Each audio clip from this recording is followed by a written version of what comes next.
नमस्कार मित्रांनो.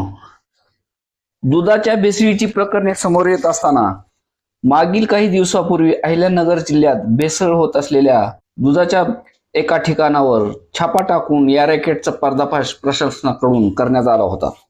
असाच एक प्रकार आंध्र प्रदेशातील गोदावरी जिल्ह्यात भेसळयुक्त दूध पिल्याने 16 जणांचा मृत्यू झाल्याची घटना समोर आली आहे. अनेकांना दूध प्यायला आवडतं. दुधापासून वेगवेगळे पदार्थ तयार होतात. हे पदार्थही अनेक जण चवीने खातात. दुसरीकडे चहामध्येही लाखो लोक दूध टाकतात, परंतु काही ठिकाणी भेसळयुक्त दूध विकले जाते. थोड्याशा नफ्यापायी केलेल्या या कांडामुळे अनेकांचा जीव जातो. अशीच एक धक्कादायक घटना आता घडली आहे. भेसळयुक्त दूध प्यायल्याने तब्बल 16 जणांचा मृत्यू झाल्याची खळबळजनक माहिती समोर आली आहे. विशेष म्हणजे आणखी तिघाची प्रकृती चिंताजनक आहे. त्यामुळे मृताचा आकडा वाढण्याची शक्यता आहे. आंध्र प्रदेशातील गोदावरी जिल्ह्यात ही घटना घडली आहे. या जिल्ह्यातील लालाचेरुई आणि स्वरूपनगर या भागात फेब्रुवारी महिन्यापासून भेसळयुक्त दूध विकले जात होते. त्या भागात फेब्रुवारीपासूनच लोक आजारी पडत होते. भेसळयुक्त दूध पिल्याने त्यांना मळमळ होणे, उलटी होणे, पोटदुखी होणे, लघवी बंद होणे, मूत्रपिंड निकामी होणे अशा प्रकारचा त्रास जाणवत होता. सुरुवातीला 22 फेब्रुवारी रोजी अशा काही तक्रारी समोर आल्यानंतर या प्रकरणाची सखोल चौकशी केल्यानंतर त्याच भागात असलेल्या एका डेअरीमधून भेसळयुक्त दूध विकले जात असल्याचे समोर आले.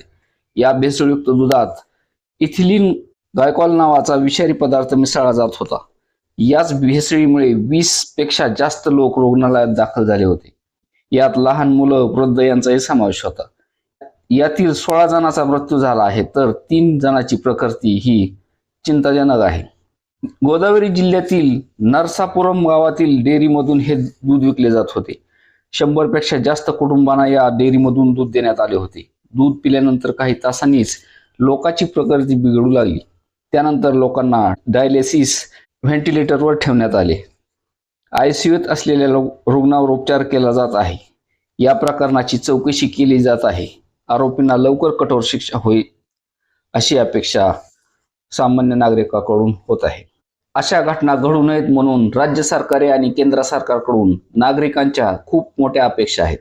या अशा भेसळ करणाऱ्यावर कठोर कारवाई केली तर शेतकऱ्यांच्या दुधाला सुद्धा चांगला भाव मिळण्याची अपेक्षा आहे.